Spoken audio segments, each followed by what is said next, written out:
Halo semuanya, jadi video kali ini aku bakal bahas tentang Aliza Resort yang ada di Anyer. Nah, jadi sebelumnya tuh kan aku sering banget ngebahas sih Hotel Mambruk ya, karena tiap liburan ke daerah Anyer pasti pesennya itu Hotel Mambruk kalau keluarga aku. Nah, untuk liburan 2 bulan 3 bulan yang lalu, jadi pingin cari suasana yang beda, makanya pilih si Aliza Resort. Nah, reviewnya ini jadi berisikan fasilitas apa aja yang ada di Aliza Resort, terus kamarnya kayak gimana, kemudian juga kekurangan sama kelebihan kali ya. Jadi kalian nanti yang mau liburan ke Aliza Resort atau tiba-tiba nemu Aliza Resort di Google, Traveloka atau apapun itu, nah reviewnya kayak gimana, tonton terus videonya sampai habis. Oke, ini kita lagi menuju ya ke kota Cilegonnya. Jadi ini udah nyampe di kota Cilegonnya dan ini udah sampai di daerah pasar gitu ya. Pokoknya ini bentar lagi sampai nih Aliza Resort tuh. Udah ada namanya, kita langsung belok. Nah, ke sini memang sih dari luar nggak kelihatan bahwa itu resort gitu ya. Nah, cuman emang di dalamnya tuh ya si resortnya baru ada gitu. Kalau di gerbang luar sih nggak kelihatan. Nah, ini aku terus langsung ngelaju ke parkiran. Jadi parkirannya cuma ada di sini. Mobil nggak bisa masuk sampai sana. Nah, kita parkir di sini dan itu gedung untuk front office-nya tuh di situ. Nah, ini keadaannya kayak gini, sepi ya memang karena waktu itu aku tuh weekday. Biasalah nyari yang enggak peak season gitu. Biar apa ya, biar enak juga gitu liburannya. Nah, ini ya, jadi tempatnya lumayan ya luas ke dalamnya gitu ya. Ini kita langsung disambut sama taman. Nih, tamannya. Eh, aku pengen lihat nih ada teman tempat penitipan anak. Ya ampun. Aku pengen ngintip dulu dalamnya kayak gimana sih. Nah, ternyata dalamnya cuma kursi-kursi aja. Kira aku ada tempat mainnya gitu. Oke, kita langsung ke tamannya aja kali ya. Ini penasaran di tamannya tuh ada apa aja sih. Alhamdulillah cuacanya lagi cerah banget ya. Ini pas nyampe langsung seger aja gitu ngelihat mata. Jadi kayak ijo-ijo biru-biru langit, ijo-ijo dari pepohonannya gitu ya. Dan ini bener-bener sepi banget di sini. Kayaknya cuma kita doang. Tadi lihat kan di parkiran cuma ada mobil kita sama mobil yang satunya lagi. Nah, ya itu nggak tahu tuh mobil satunya lagi tuh petugasnya atau misalnya manajernya ataupun penghuni kayak kita gitu ya. Nah, ini nih untuk tamannya kayak gini. Jadi memang untuk kolam ikan ya di senternya. Terus aku penasaran nih di sini ada apa aja gitu lah fasilitasnya. Ini kita bisa lihat di papan yang ada di sini. Oke, ada pantainya udah pasti, VVIP room, terus juga ada restorannya, ada fitness and spa, kemudian cafe, villa, swimming pool, sampai ke yacht. Tuh, bingung nih mau kemana dulu ya. Sini dulu deh. Kita lihat, oh ini restonya nih. Kita lihat ke sana dulu deh. Nah, ini pemandangannya nih. Jadi aku ambil jalan yang ini dulu buat ngitarin si Aliza Resort ini. Alisa. Aduh, langsung nyemplung nih. Jadi ini aku lagi coba gitu ya berenang di sini dan enak banget karena emang gak ada orang. Jadi kita sendiri deh, keluarga kita doang di sini. Ini antara plus minusnya ya. Jadi positifnya kita bisa pakai sepuasnya fasilitasnya di sini. Tapi minusnya ya kurang seru aja karena kita doang. Sepi jadinya.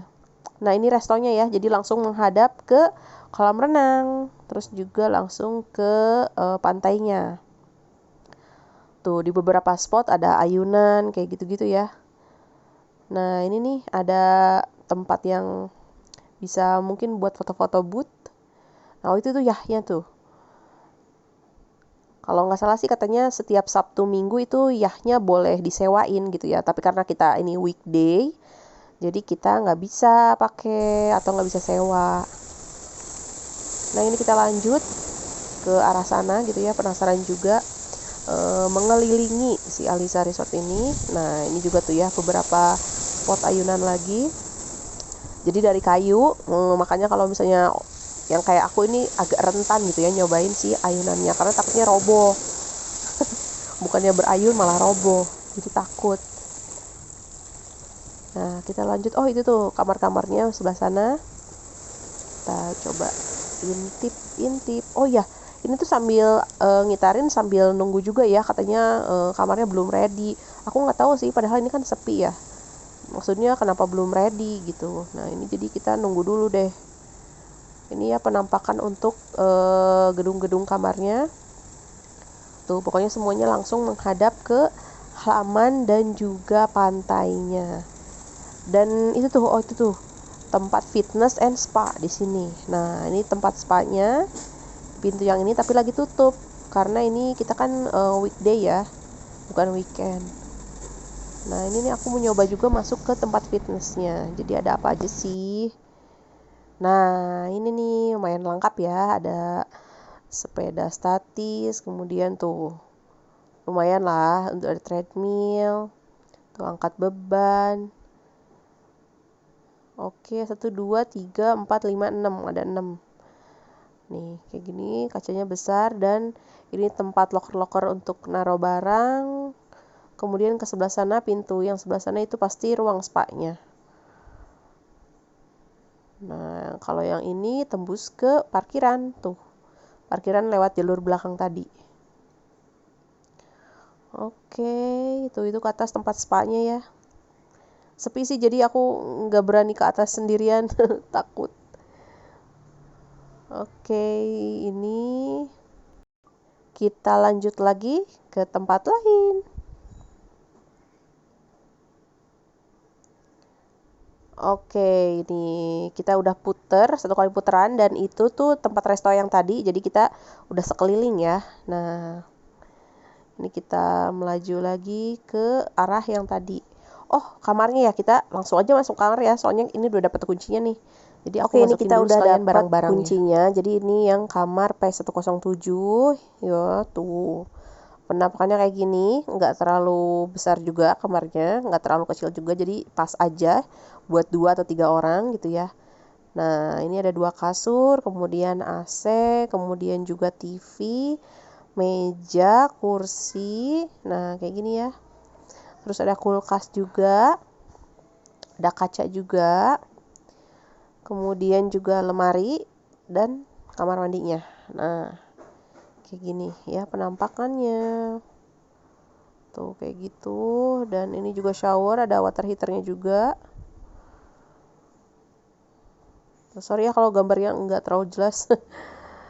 Nah, ini lemarinya kita cek dulu.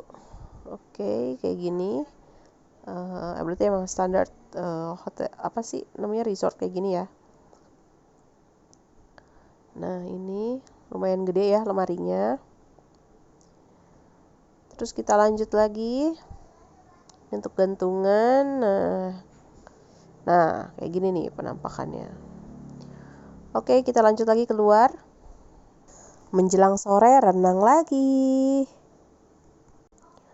Nah, ini penampakan maghrib kayak gini. Jadi nggak ada sunset sih ya, karena ternyata agak mendung pas di akhir-akhir sore tadi. Tuh, mendung kayak gitu. Jadi nggak bisa lihat sunset. Terus ini kamar-kamarnya semua pada nyala ya. Padahal penghuninya cuma kamar kita doang, dua kamar. Tuh, terus itu tuh ada yang bolong di atas itu tuh. Nggak tahu deh kenapa nggak dibetulin nih. Atapnya bolong. Mudah-mudahan nggak kenapa-napa deh. Takutnya kan ada yang roboh gitu ya. Tuh, nggak dibetulin. Tuh, sepi banget pokoknya ini karena cuma kita doang ternyata penghuninya. Tuh. Adem sih, cuman kalau sepi banget tuh kayak gimana gitu. Ini dia suasana malamnya yang di jembatan. Jadi kalau kalian lihat itu yang jauh di sana yang banyak lampu itu tuh pelabuhan. Jadi pelabuhan yang terdekat dari sini tuh namanya apa ya? Pelabuhan Pelindo atau apa gitu. Aku lupa. Nah, itu pelabuhannya tuh. Jadi kelihatan dari sini nih. Ini dia suasana jam 9 malam. Nih, kayak gini. Bener-bener sepi banget. Kayaknya udah gak akan ada tamu yang datang lagi deh. Kayaknya cuma kita doang deh emang. Tuh, sepi banget. Dan ini part paling ngeri. Jadi pas jam 2 malam kebangun gara-gara si pintunya tuh bunyi terus. Kan pintunya di sini tuh kayak elektrik gitu kan ya. Jadi ada pinnya gitu. kalau mau masuk. Nah ini tuh bunyi terus, jadi seakan-akan kayak ada yang mau masuk dari luar untuk ke dalam, tapi pinnya nggak tahu, jadi dia mencetin pin terus, tapi nggak kebuka-buka, jadi kayak merinding gitu deh. Ini juga sekarang aku ceritainnya lagi merinding juga, sumpah. Ini tuh aku nggak bisa tidur sama yang lain juga. Terus nyoba telepon ke front office tapi nggak diangkat, dan kita nunggu sampai jam 3 setengah 4 baru ada kayak, bukan azan sih tapi yang ngaji-ngaji gitu kan ya. Kadang-kadang kan kalau di desa-desa tuh ada yang suka ngaji-ngaji gitu kan. Nah sampai jam 4-an itu barulah berhenti, dan kita baru ngedatengin si front office-nya. Dan pas didatengin itu bener-bener nggak ada orang sama sekali. Jadi aku nggak tahu itu pada kemana, pegawainya atau staffnya. Jadi kita nggak tahu mau ngadu kemana juga. Nah makanya ya udah deh, kita keep aja ini ini. Untung direkam gitu sama aku, jadi kayak ada ya memorisnya lah ya. Kayak benar-benar mau masuk gitu, jadi ada yang mencet-mencet. Aku nggak tahu ya ini maksudnya penjelasan ilmiahnya kayak gimana, tapi ya udahlah ya, kayak mau masuk gitu. Nah ini makanya jam 4 nih kita ada yang salah satu yang keluar mau ke front office-nya, mau nanya itu kenapa bunyi terus pintunya dari tadi jam 2. Cuma ya gitu, nggak ada jawaban karena nggak ada staffnya.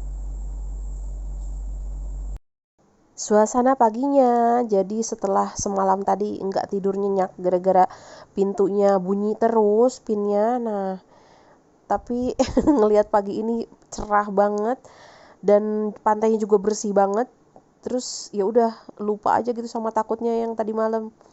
Tuh bersih banget kan, cuman emang harus hati-hati di sini karena batu-batunya tuh gede. Jadi terus karang-karangnya juga di tepian si pasirnya itu banyak banget, dan nggak cocok kalau misalnya dengan kaki telanjang gitu, jadi harus pakai sendal bener-bener karena tajam-tajam gitu tuh. Tapi pemandangannya bagus banget dan bersih banget.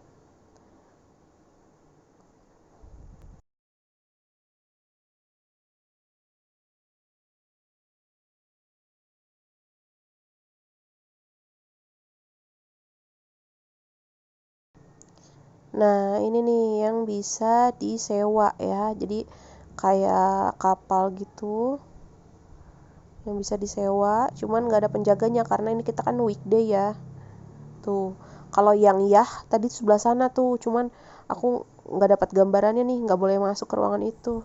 Terus pas kejadian pintu yang entah itu error atau ada yang usil atau apa, kita tuh sempat nelfon call centernya ya, call center front office-nya gitu ya, nelfon. Terus kita juga ngedatengin, dan itu tuh nggak ada orang. Jadi kita mau minta bantuan kemana gitu, jadi di telepon nggak ada, didatengin kan agak jauh ya, lumayan dari kamar ke front office gitu, beda gedung gitu istilahnya. Nah kita tuh pas datang mau minta bantuan kok nggak ada gitu, jadi kita mau gimana, mau nanya apakah ini pintu rusak atau ada yang usil atau gimana. Jadi itu creepy banget sih pada saat itu, jadi kayak yang aduh ini gimana. Tapi untungnya kan kita cuma sehari, jadi ya udah besoknya kita berenang lagi, happy lagi, lanjut pulang tanpa memikirkan lagi si pintu itu kenapa bisa bunyi. Terus juga pas di sana selalu kalau misalnya untuk kelebihan dan kekurangannya aku catat ya, soalnya aku suka lupa. Jadi sekarang aku mau kasih tahu kalian kalau kekurangannya tuh apa gitu ya, yang aku rasain waktu itu nginep di sana. Dan ini aku catat, jadi aku takut lupa, makanya aku lihat si email gitu ya. Nah yang pertama itu keset luarnya nggak ada, jadi kita habis dari pantai berenang atau misalnya habis dari kolam terus ke kamar hotel itu nggak ada keset, jadi kayak basah gitu. Ya udah gitu, masuk kamarnya juga basah. Nah itu tuh nggak ada keset luar gitu. Kalau misalnya ada keset luar kan seenggaknya kita ngeringin dulu di luar kamar baru masuk kamar gitu ya, untuk bilas atau ganti baju.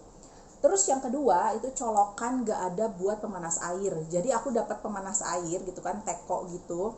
Terus di kamarnya itu nggak ada colokannya. Jadi colokannya tuh hanya ada di atas tempat tidur sama di TV gitu. Dan TV itu harus di bawah. Sementara di bawah kita kalau nyolok kemudian si tekonya itu ditaruh di mana gitu.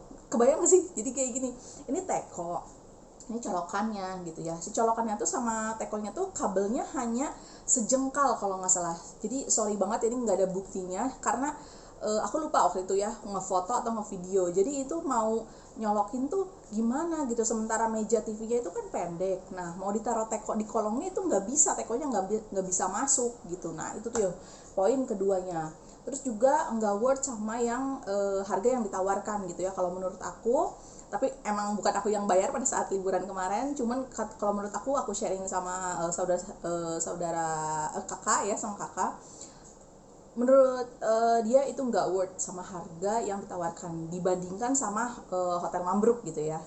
Nah kemudian yang poin keempat ya, berarti itu channel TV cuma ada 6, yang lainnya itu no signal. Jadi memang kita kesana itu bukan buat nonton TV ya, cuma seenggaknya kan karena kita bawa anak, jadi seenggaknya mereka bisa nonton lah kalau kita lagi ngobrol-ngobrol atau santai-santai di situ.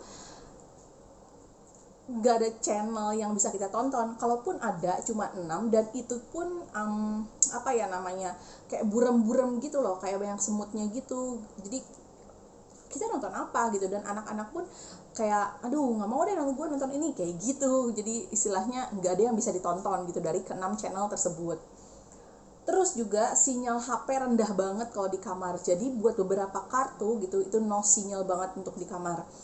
Wifi-nya pun nggak kedetek kalau kita masuk kamar gitu. Jadi kalau kita keluar kamar itu baru kedetek tang ting tung kita dapat informasi. Nah kalau kita udah masuk ke kamar itu wifi-nya nggak kedetek sama sekali. Jadi aduh bener-bener waktu itu kan kita emang apa ya, maksudnya musim liburan tapi yang kejepit gitu loh. Jadi kadang ada yang tetap bisa kerja sambil di luar kerjainnya. Jadi kerjaan tuh pasti bakal tetap masuk kan ke email, WhatsApp, Telegram. Nah itu tuh ngeganggu kita juga gitu ketika kita lagi liburan, kita butuh akses juga untuk kerjaan gimana, lancar nggak ya gitu, misalnya ada orang yang ngabarin apa nggak ya. Nah itu tuh sebenarnya sekali nggak kebantu di Aliza Resort itu, entah itu wifi ataupun pakai mobile data sendiri. Jadi benar-benar no sinyal, nggak bisa ada sinyal sedikit pun gitu. Nah pas kita keluar kamar itu baru tuh sinyal si wifi itu bisa kita kedetek gitu ya. Nah kalau kita keluar lagi agak menjauh gitu dari kamar, itu baru ada gitu ya, Telkomsel dan XL itu baru ada gitu, walaupun tidak 4G ya jatuhnya. Jadi entah itu 3G atau 2G, yang penting WhatsApp masih bisa masuk pada saat itu. Oke, jadi segitu aja dulu video kali ini untuk review Aliza Resortnya yang di daerah Anyar. Nah, buat kalian yang mau liburan, stay safe ya. Jadi mudah-mudahan selamat sampai tujuan dan juga have fun liburannya.